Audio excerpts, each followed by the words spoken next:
I often feel isolated, lonely, maybe even a little weird about the climate emergency. As a vegan, I'm used to being the odd one out, but there's an environmental crisis that's endangering the livability of the planet all of my loved ones live on, and it's pretty visible already. I have a hard time understanding that so few people I interact with every day aren't feeling a sense of urgency about it.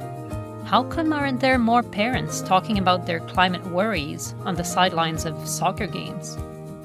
Thankfully, there is therapy for climate loneliness: protests. I was so thankful that the Vancouver Climate Strike of September 2023 was starting right across the street from me, so I could go to the rally before picking up the kids mid-afternoon. I bumped into another parent I knew who had brought his son along, and for a moment, I regretted not taking my kids out of school for the event. But it felt good to bathe in a crowd of like-minded souls, even for just an hour, fully focused on breathing in the energy, the hope, the action. What are protests good for? Well, of course, protests are about getting a lot of us less powerful people together to visibly demand that more powerful people and organizations do something, or at least stop causing harm. Whether or not such aims are reached, it's never certain or clear. Victory may come much later in the future. Winning may look very different from what we thought it would look like at the time of the protest. But even in the immediate present of getting together to chant our dreams, there's benefits. Going to protests is good for us.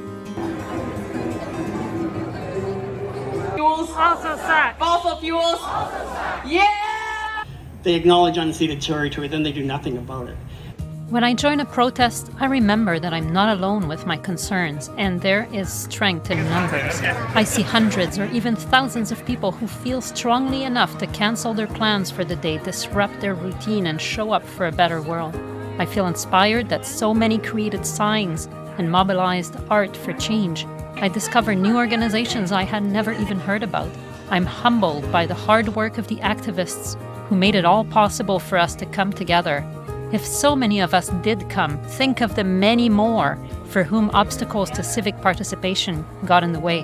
When I attend a protest, even just for an hour, my identity shifts from being someone who's worried about the climate emergency to someone who does something about it.